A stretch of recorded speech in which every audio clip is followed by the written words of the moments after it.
C'est la fin des vacances, j'ai un avion à prendre, mais je vous ramène quand même quelques recettes dans ma valise.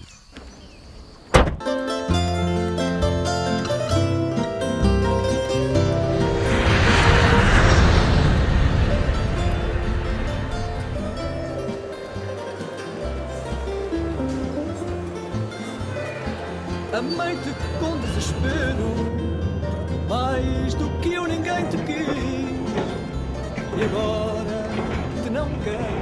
Ah, Grüezi, bienvenue sur Cuisine & Chill, j'espère que vous allez bien, j'espère que vous avez passé de bonnes vacances. On se retrouve pour une nouvelle saison, j'ai plein d'idées dans ma petite tête et j'ai très hâte de vous les montrer en espérant que ça vous plaise, mais pour l'instant, j'ai envie de prolonger un petit peu l'été. Qu'est-ce que ça passe vite les vacances. Mais c'est vrai, ça dure jamais assez longtemps, hein. Et de partager avec vous ce plat que j'ai découvert cet été.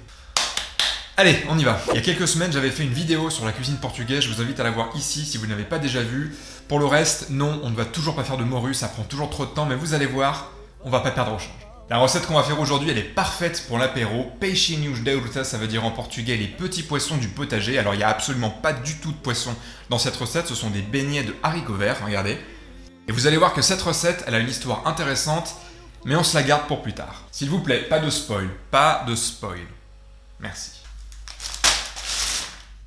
On commence par équeuter les haricots des deux côtés en pliant l'extrémité et en retirant le fil au centre s'il y en a un, ça arrive parfois. Et on les fait cuire environ 5 minutes dans l'eau bouillante, légèrement salée. Pendant que les haricots cuisent, une petite précision, la variété qu'on utilise au Portugal est un petit peu spéciale, ce sont des haricots qui sont larges et plats. Vous pouvez prendre des haricots verts classiques, fins, mais je trouve ça un petit peu dommage parce qu'on va avoir un peu moins de croquants. Donc si vous n'en trouvez pas, prenez par exemple des pois gourmands, ça fera très bien l'affaire.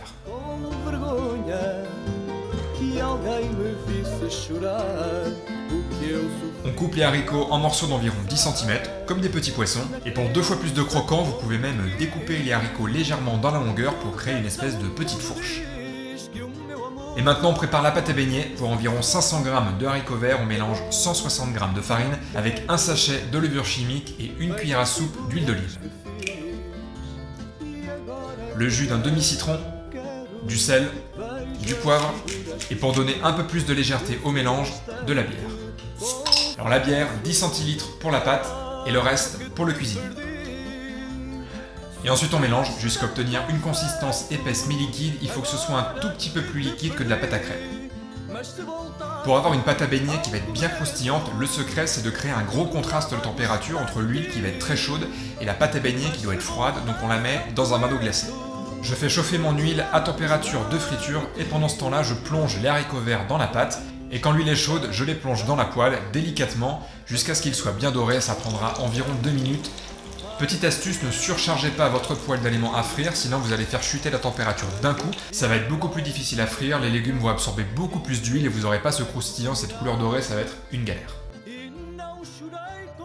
Allez, on a un petit peu de temps devant nous, donc on va pousser la ressemblance avec le poisson frit en réalisant une sauce tartare pour accompagner nos beignets de haricots verts. On va pouvoir les plonger dedans, ça va être absolument délicieux. Pour rappel, sauce tartare, c'est une mayonnaise additionnée de cornichons, de capres, d'échalotes, de cerfeuil, de persil, des herbes que vous voulez. Mais on commence par le commencement, mayonnaise. Saladier, un fouet et 2 jaunes d'œufs à température ambiante. Une cuillère à café de moutarde, une cuillère à café de vinaigre, une pincée de sel, et du poivre. Ici je prends du poivre blanc, je trouve ça plus joli, comme ça on n'a pas ces petits grains noirs dans la mayonnaise, on a quelque chose de bien homogène au niveau des couleurs, mais bien évidemment chez vous, faites ce que vous voulez. Un chiffon humide pour bien faire adhérer le saladier, et on verse l'huile, environ 15 centilitres. On va faire ça petit à petit, d'abord du goutte à goutte, puis en filet, en fouettant sans cesse pour créer l'émulsion. Et une fois qu'elle est bien épaisse comme ça, regardez, on ajoute un petit peu de citron. La mayonnaise, on peut la faire au fouet manuel, ça prend un petit peu de temps et un peu d'énergie, mais on peut aussi très bien la faire au fouet électrique, donc ne vous privez pas. Mayonnaise, terminé. Maintenant, tartare. On coupe quelques cornichons en petits dés. On hache finement une cuillère à soupe de capre. On cisèle une échalote, du persil ciselé et du cerfeuil ciselé.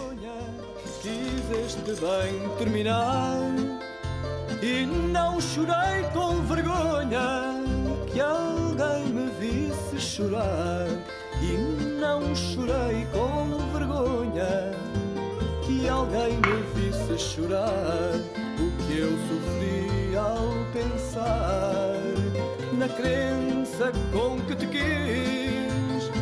Com razão o mundo diz que o meu amor foi sincero. E agora? Je vous devais une petite anecdote, non? Si vous êtes connaisseur de cuisine asiatique, vous vous êtes peut-être dit en regardant cette vidéo, mais... Putain, ça ressemble quand même vachement à des tempura. Hein. Et ben figurez-vous que c'est pas ce plat qui ressemble au tempura, c'est l'inverse. Et oui, les Portugais ont toujours été un peuple d'explorateurs, de navigateurs, et au XVIe siècle, ils ont envoyé des missionnaires jésuites répandre la bonne parole du Christ et celle de la friture aussi visiblement. Ce plat est arrivé au Japon, il s'est ancré dans la culture gastronomique locale, il a été modernisé, il a été transformé par la philosophie de la cuisine japonaise et les ingrédients, et avec le retour à la mode de la cuisine japonaise il y a quelques années, il est revenu en Europe sous le nom de tempura alors qu'il avait jamais vraiment quitté le continent. C'est complètement dingue. À chaque fois ça me retourne le cerveau ce genre de truc. Tiens, je vais m'en manger un petit pour me remettre de mes émotions. Ça va mieux. Merci d'avoir regardé cette vidéo jusqu'au bout, j'espère que ça vous a plu, que ça va vous donner aussi envie de découvrir un petit peu mieux la cuisine portugaise. Je fais aussi un petit point sur le concours que j'avais fait au début du mois de juillet, donc là les participations sont closes, je vais faire le tirage au sort je pense la semaine prochaine. Je sais pas encore si je ferai le tirage au sort directement dans une vidéo ou par exemple en live sur mon compte Instagram, d'ailleurs je vous mets la référence ici. Mais je vous tiens au courant très très vite. Vous pouvez aussi vous abonner ici, voir les dernières vidéos ici. On se retrouve la semaine prochaine pour de nouvelles recettes en vidéo. D'ici là, je vous embrasse et n'oubliez pas qu'il faut manger pour vivre, mais qu'on vit aussi pour manger. Ciao!